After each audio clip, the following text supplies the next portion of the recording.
All right, good morning and good afternoon, everyone. Welcome to join today's mathematics program session. My name is Rita. I am the manager of international recruitment and admissions at KPU. It is my honor to be your host tonight, or today if it's daytime in your region. Before we get started, I will quickly go over today's schedule. I will start with an introduction of Kwanglan Polytechnic University and then move on to talk about undergraduate admission requirements. Next, we'll have the faculty member of mathematics, Ms. Allison Roselle, to provide us with a program presentation and a mock lesson. I'm so looking forward to it. After that, let's hear out what KPU Mathematics students have to say. We have two student representatives with us, Ms. Manvin Kaur and Ms. Nikki Manga.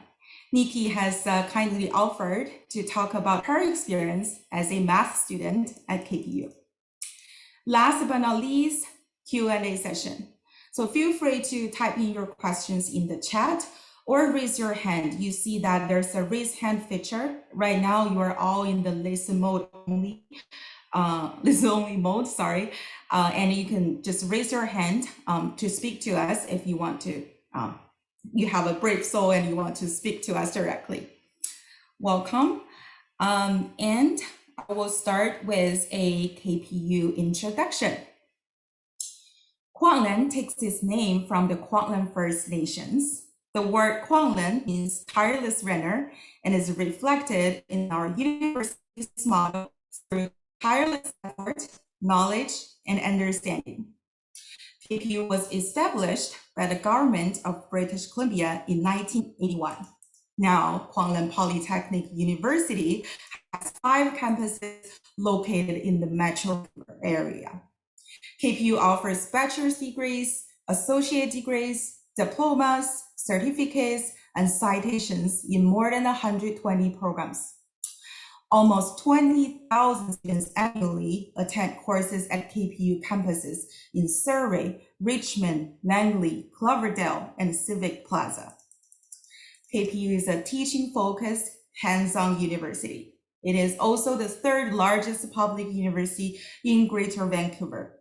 It offers a range of credentials, many of which are completely unique, to successfully meet the evolving needs of regional and global employment markets. Students have the opportunity to bridge certificate and diploma credentials into bachelor's degrees, creating the option of academic and professional enhancement of applied and technical programs. And now I will talk about the admission requirements for undergraduate programs. And mathematics is one of the undergraduate programs we have here at KPU. So you will have to meet both English proficiency requirements and international student, as well as the academic requirement. So for the academic requirements, you will have to either have a high school graduation diploma or completed at least 24 undergraduate level core credits. And if you're wondering how to meet the English requirements, there are several ways. But the majority of our international students have chosen to take one of those tests to meet the requirements. The most common one is IELTS. The direct entry requirement for IELTS is 6.5 overall with no sub-score less than 6, and it has to be taken within the last 2 years. And of course, you can find more details from KPU website. Well, if you don't meet the English requirement, no worries at all. You will have the option of taking our pathway programs, which is English proficiency upgrading. Meanwhile, you can take up to 2 undergraduate level courses towards your intended undergraduate credential, either in pathway level 2 or level 3. Here are application deadlines for different semesters. Currently, we're accepting applications for fall 2021 and spring 2022. Just 2 days ago, we were open to accept applications for summer 2022 as well. Well, if you are planning to work in Canada after graduation, then you will have to apply for a post-graduation work permit. All programs in KPU are eligible to support international students to apply for a post-graduation work permit upon graduation. The work permit will be up to 3 years, depending on your length of study. Well, if you have more questions regarding our admission requirements and programs, there are 3 ways to get in touch with us. First, we have 2 virtual drop-in sessions for prospective students from Monday to Friday, except Wednesday. Or you can give us a call at 604-599-2866. And of course, you can always email us at international@kpu.ca if you have any questions. All right, thank you very much. I'm looking forward to meeting you all at Kwanglen Polytechnic University. So now I will stop sharing and pass over the mic to Allison. Thank you.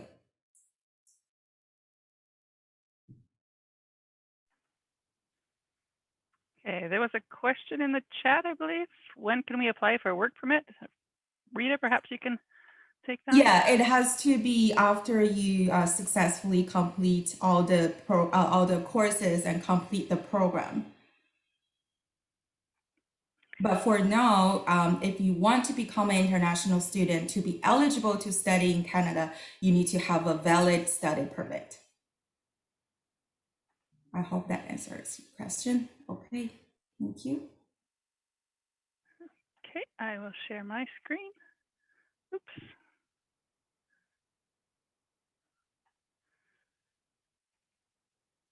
I forgot I wasn't beginning. Okay, so I'm going to talk a bit about specifically our Bachelor of Science program in Applications of Mathematics. It combines traditional coursework with opportunities to apply the math in different fields.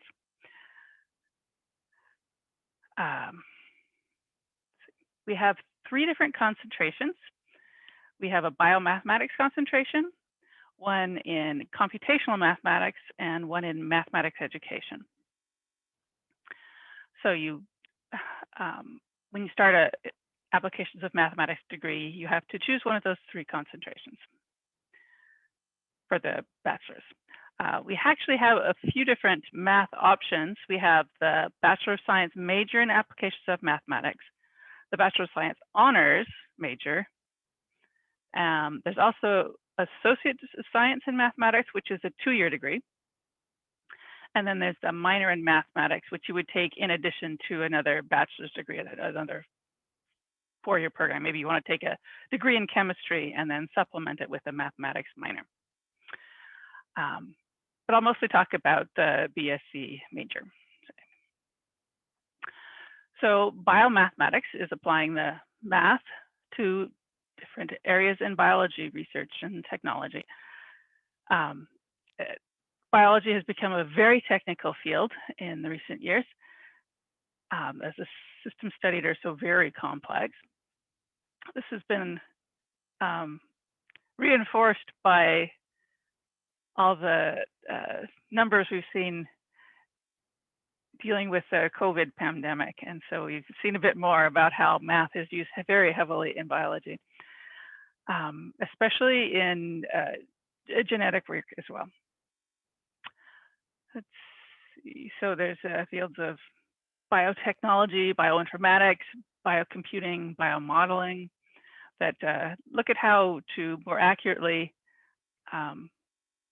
understand biological structures and how they interact. So undergraduate degrees in biomathematics are pretty uncommon. Usually you have to get to a graduate degree like a master's before you start combining the biology and the math. And so that's something that's unique about our program at Kwanglen.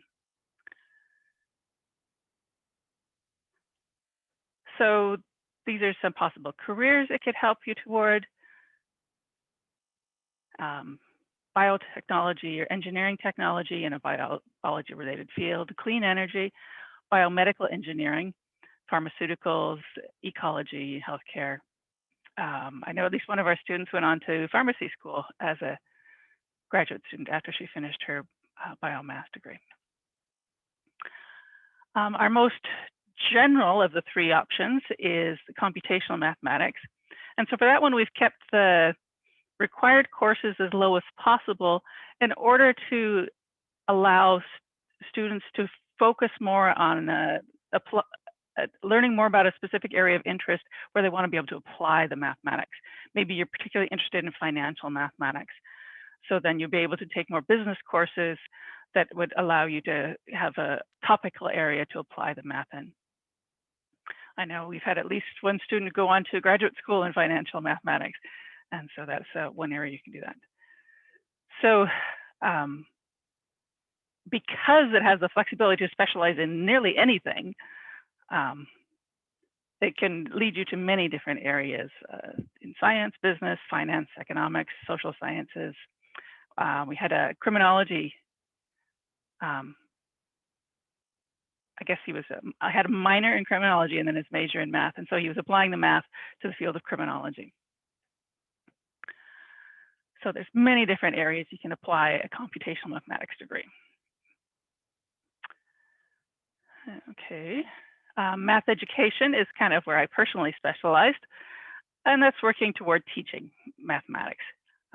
Primarily focusing on like secondary mathematics to teach in a high school, but also if you wanted to teach at a university level or going on to graduate school in further mathematics or middle school, it would help prepare for that if you wanted to teach in mathematics. We design our program so that students would be ready to go on to the teacher education programs offered in BC. So in British Columbia, if you want to teach, you get a 4-year degree, and then you typically go on to do 1 more year of specific teacher training. We don't offer the teacher training at Kwantlen, but we give you everything you need to get into it.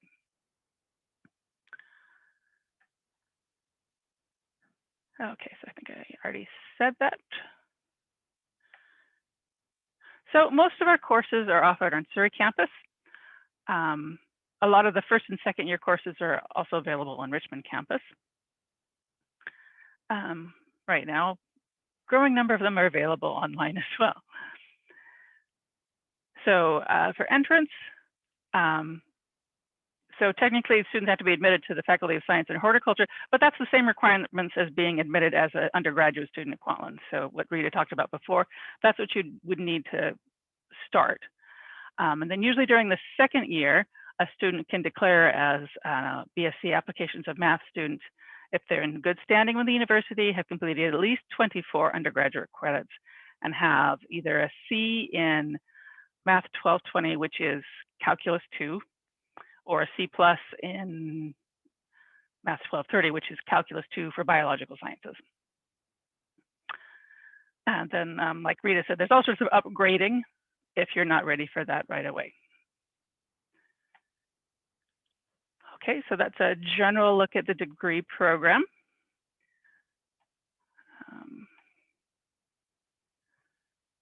Okay.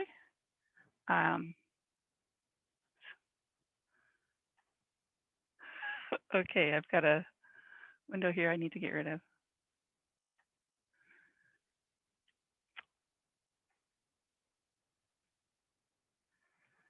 Okay, I'm going to give you a short lesson today looking at recapture sampling. This is a relatively simple form of mathematical modeling, which I usually cover in our 1st year statistics or environmental mathematics courses. So capture recapture sampling is a technique used to get a reasonably accurate count of a population without harming the population. So maybe we want to know how many fish are in a lake. If we wanted to do a fish by fish count, really you'd kind of have to drain the lake and count the fish one by one, which of course would kill all the fish. So obviously that's not an idea. There is a better way of doing it. So we start by catching a bunch of fish, tagging the fish in some way, maybe marking them with some kind of a waterproof dye, or maybe doing like a little micro transmitter or something. We count how many we have. So in my drawing here, the red circle indicates the ones that were caught, and then they were colored red to indicate that they were tagged. And okay. So then after we've caught this group and marked them, then we let them go.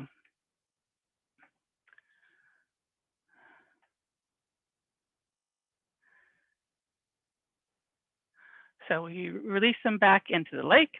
We give them a chance to mix up again. And then a little bit later, we catch a new batch, count them, and then count how many of those we've caught had tags from the first time we marked them, right? So in this case, I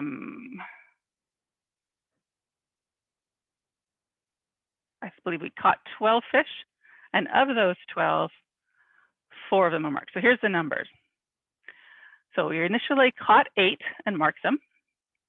Then we let them go, and they all mixed up. So then our second catch, we caught 12 of them, and of those 12, 4 of them had markings on them, the red dots. So we can set up a ratio then. So the ratio of the marked ones to the total population should be about the same as the ratio of the marked ones in our second catch. So down below, we've got a kind of spread out equation here. N, where N is the total number in the population. Big N is to 8, our marked fish, as 12 is to 4. So our second catch size and divided by the number of marked ones there. So N is to 8 as 12 is to 4, or N over 8 equals 12 over 4. We solve for N, and we get 24. So our estimate says there's going to be about 24 individuals in the population. So if you were quick at counting, you may have noticed that there was actually only 22 in there. So it was not a perfect estimate, but it gives us a pretty good idea of how many fish are there.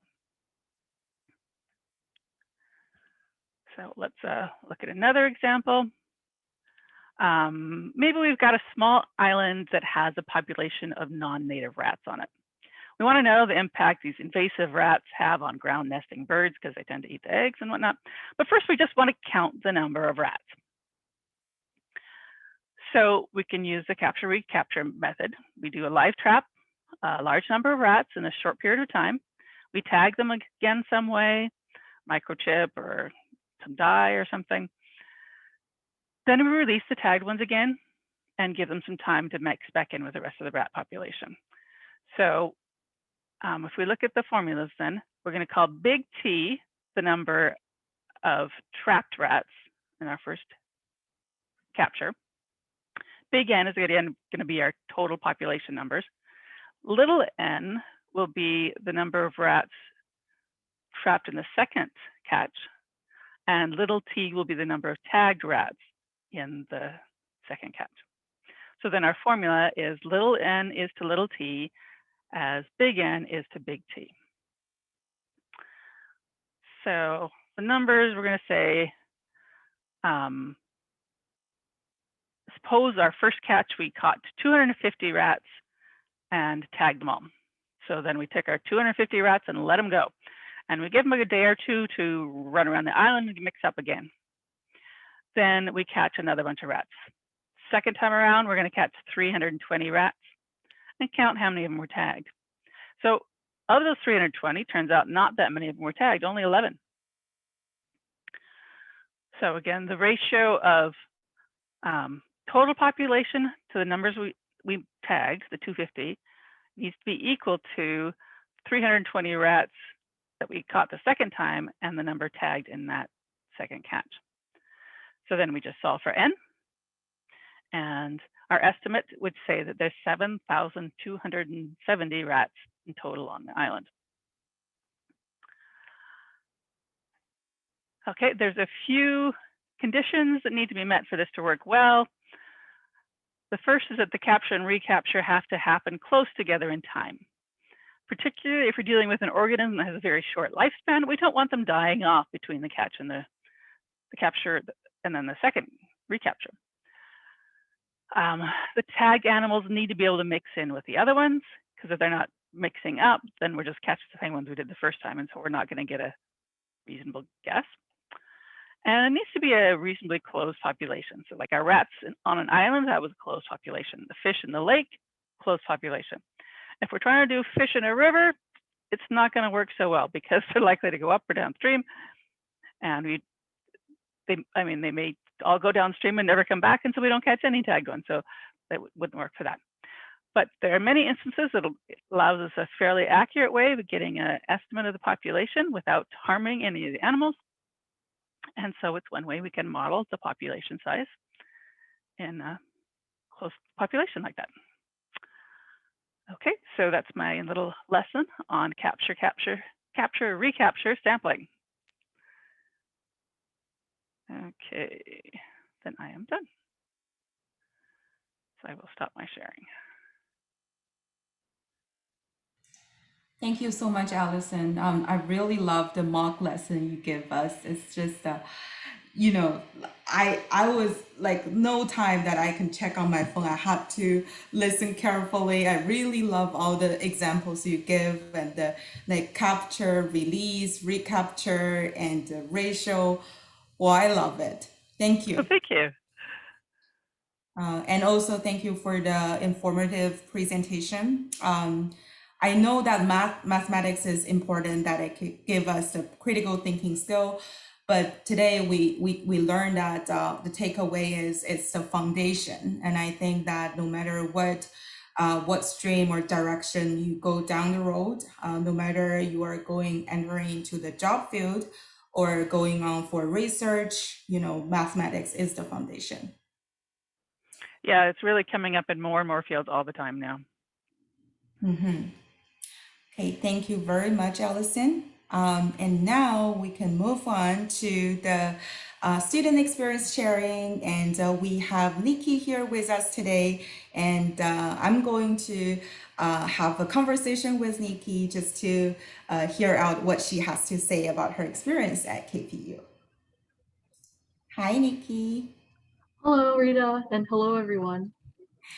So maybe we can start with a brief introduction of yourself. And also, I think everyone is just wondering why did you and how you ended up in the mathematics program? Sure. My name is Nikki. I am a third-year math student in the Applications of Mathematics program. I actually did not start out at KPU. I started my undergraduate studies in another university here in BC, Canada. So I am a transfer student. My previous major was in physics, and I realized I did not like the program and I didn't really like physics. I thought I would, but I didn't. And it was a struggle because I realized I wasn't passionate for it. So I took a year off and I started working, and then I realized that, oh, I gotta go back and finish school. And then at that time I wanted to do math because sure, you do math and physics, but I was really passionate about the math, not the physics. I've always loved math. Nice. It was a good experience. I know it's always important to know what you like, you dislike. And I used to study sorry, not mathematics, in finance, believe it or not. I was not into it at all. And it took me 7 years to figure out that I don't like it. And I really enjoy what I'm doing right now. And I think I still like to talk to people. It is my passion. Okay. So what tips can you share with prospective international students who are also interested in the mathematics program? Sure. So my biggest advice for any math student, not just international, is find friends who you can study with and who can motivate you. mathematics it can be difficult sometimes, but I strongly believe mathematics is a very social subject. People think that mathematicians, like, as their job, they hide in an office and then write math equations all day. No. They discuss ideas. They discuss new mathematical ideas every single day. So math is a social subject, and I believe that the real learning is when you discuss it with others. So find study buddies for sure. Exactly. Yeah. So just tell us that what you especially enjoy about studying in this program. Sure. I love the kind of freedom, as Allison mentioned, that it gives me to explore my own interests alongside the math. I am in the computational mathematics stream, the which is the stream that has the least amount of requirements. So it allows you to focus on the concentration you want. So I don't particularly have a focus. I just pick a topic that I'm interested in and I apply mathematics to it. I would like to share a project that I've worked on recently. And Allison just showed you like a little lesson. That's for first years. That's the cute stuff. Let me show you what you can do in your third or fourth year. So I'm gonna screen share that right now. Yeah.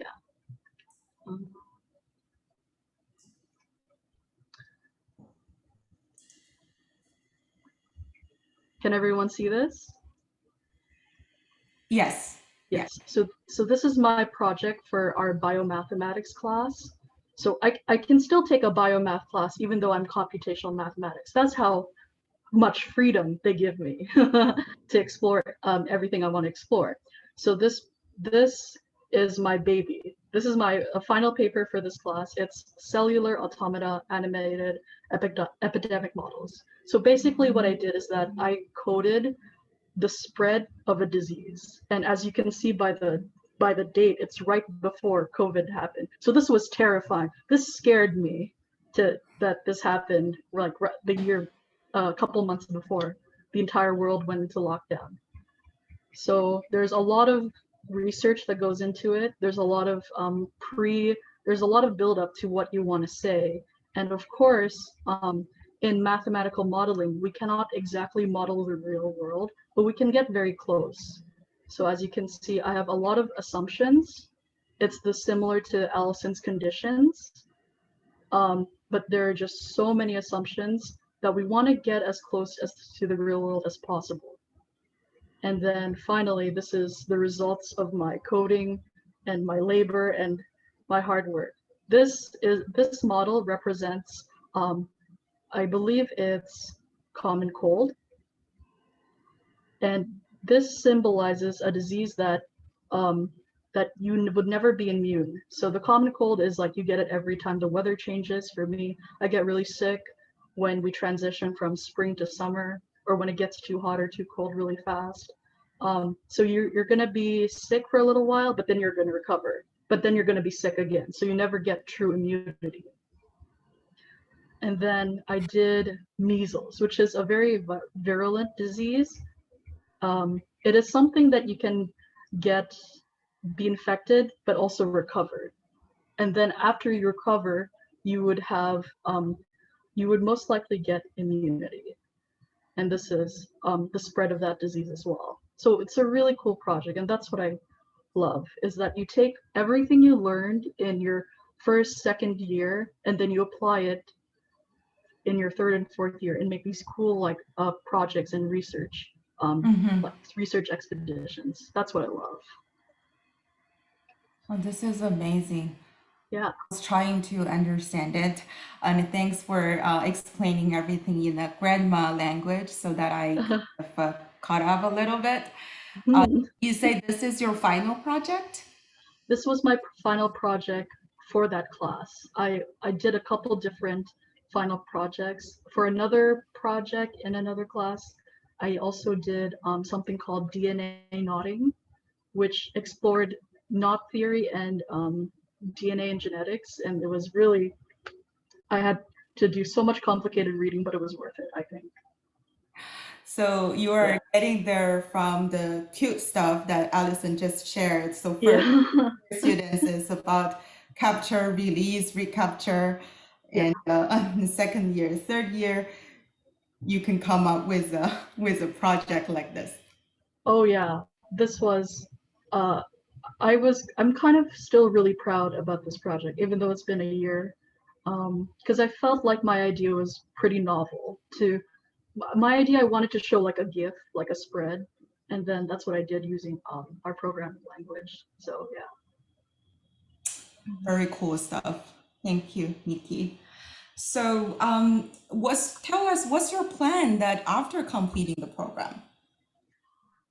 Um, that is something I've thought about a lot, but there's just so many things I can do with a math degree.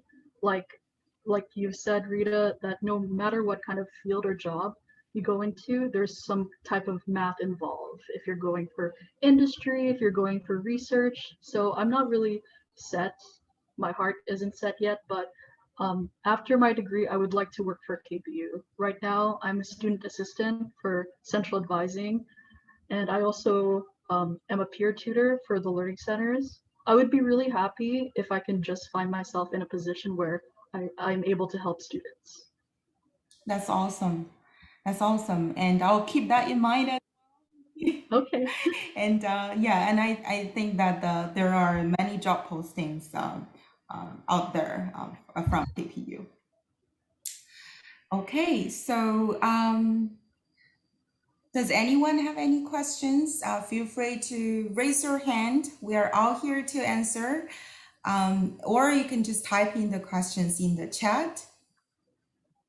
Any brave soul you want to ask any questions or just speak to us?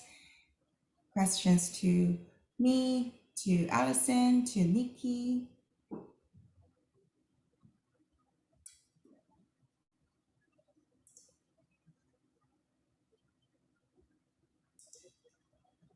So this info session is recorded, and I will share the recording with all of you afterwards.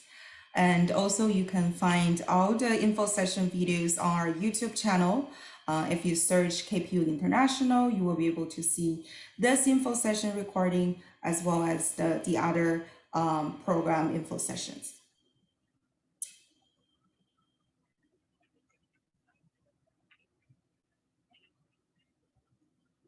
Okay.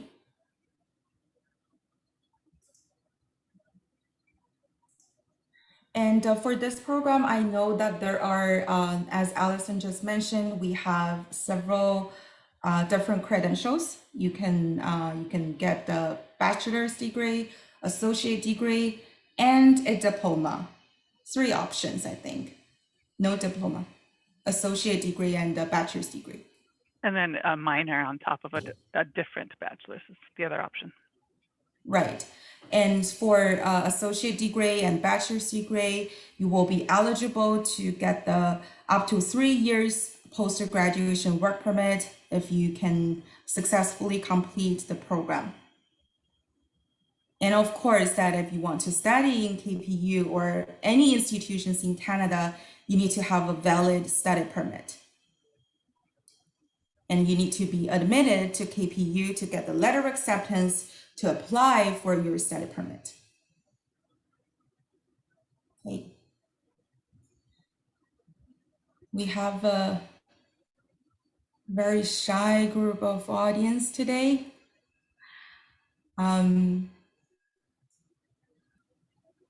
Okay, so Alison or Nikki, anything you want to add?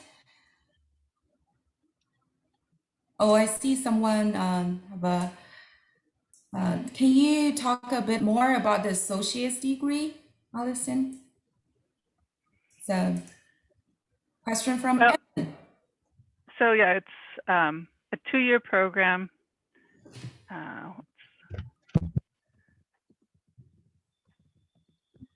It gets you well. I mean, it takes you about halfway through the bachelor's program. You'd have to plan to make if you. Okay, so I know a number of people have just gotten the associate's degree because it works well for international students, because then you can get a work permit after you finish that 2-year degree. And then you can come back and finish up with a bachelor's degree later if you wish, but you can work in between them. And so it has a little more flexibility that way if you start with the associate. So yeah, it's a 2-year program. You take largely first and second year math courses. You probably have to take at least one third year.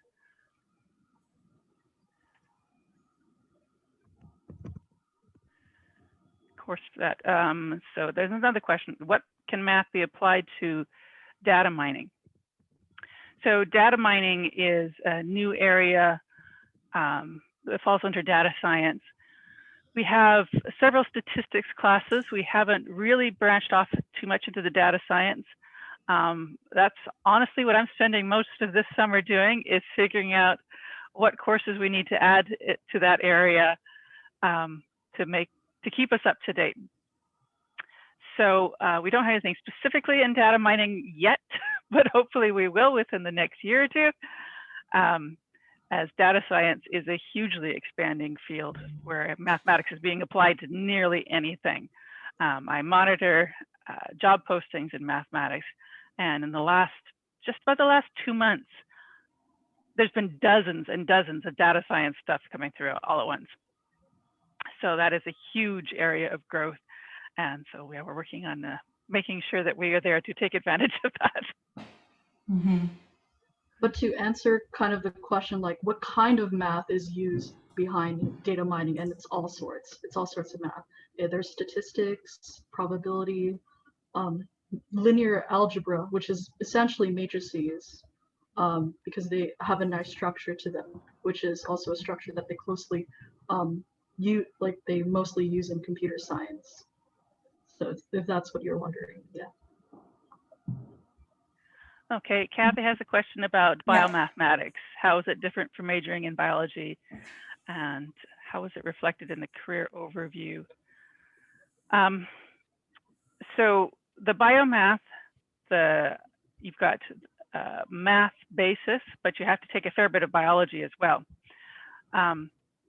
So it's a pretty full degree to be getting all the math and the necessary biology in there. So it prepares you more for a more technical area in biology. So like you would probably not be ready to go into graduate school in biology, for instance, because it's a math focused degree. But if you wanted to go into bioinformatics or something like that, then you would be prepared for that because it focuses so much on the math. In 4 years, it's very difficult to get both a full math degree and a full biology degree. Something's got to give a bit. So if you're doing the biomath, you're focusing a little bit more on the math than the biology. But that certainly gives you plenty of places you can still go with it. Mm-hmm. I just want to add to that you have the option of taking a biology degree if biology is your main passion, and have a minor in mathematics. It's a very nice complement. Yes, if you wanted to emphasize the biology more, that would be a good option. And in my opinion, I feel that our biomathematics stream is a very well thought out stream. And it really prepares you as bioinformatics, but it also prepares you for graduate school with a focus in biomathematics. So 2 of my peers who recently graduated, actually three of our alumni, 3 of our alumni went on to graduate school. 3 of our alumni eventually went on to graduate school in biomathematics. So it's good, it's solid.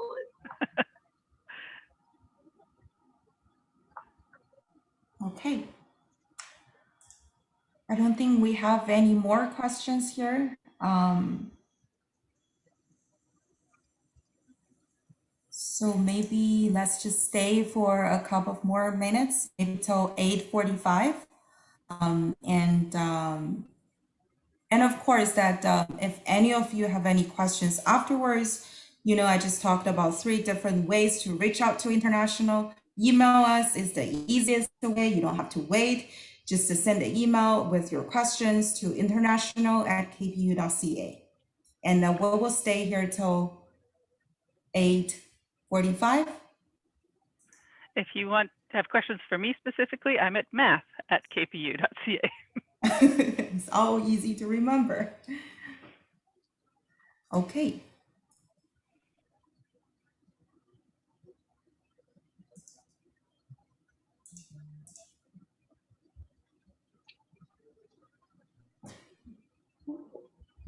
Hi, Manveen. You're on mute. Yeah. Hi. Good to see you. Good And then questions here.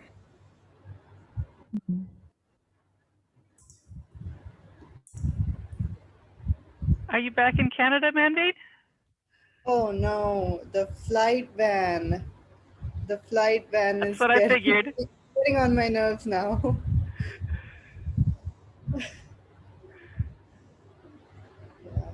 Hopefully they don't extend it anymore because I'm gonna lose my mind. You ready to come home? So ready. I was supposed to get back on 29th May. Uh, It's June already now, so. So I heard early morning. the ban is till Confirm June me. 22nd. Yeah.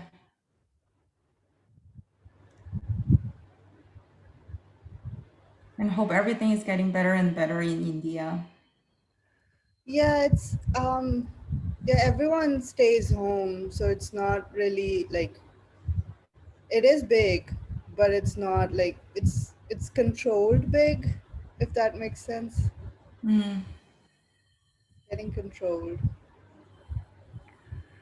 Good. Yeah, that's pretty scary stuff.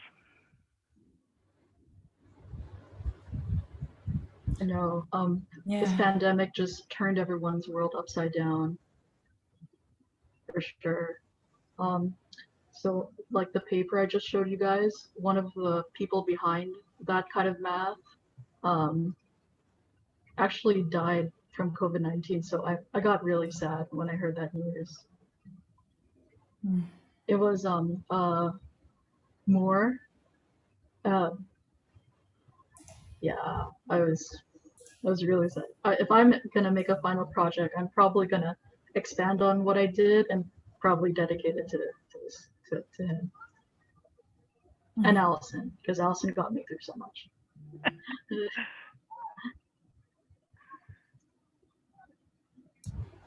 Yeah. Hope everything will be back to normal next year, and then we can resume the travel. I miss the travel part the most. I don't know, maybe my first stop will be Hawaii. I just I don't know. I don't even know Yeah, how my that feels. family's down in the United States, and so I haven't been able to go down and visit them for quite a while now. Mm-hmm. Yeah. Fingers crossed. Okay, so all right, everyone. So I'll just call it a meeting. And then thank you so much, everyone, for being part of this great info session tonight. And thank you for all of our audience. And feel free to send us email to international@kpu.ca or math@kpu.ca. All right, ladies and Thank you gentlemen. for setting this all up, Rita. Thank you, Rita. No problem, my pleasure. So have a good night.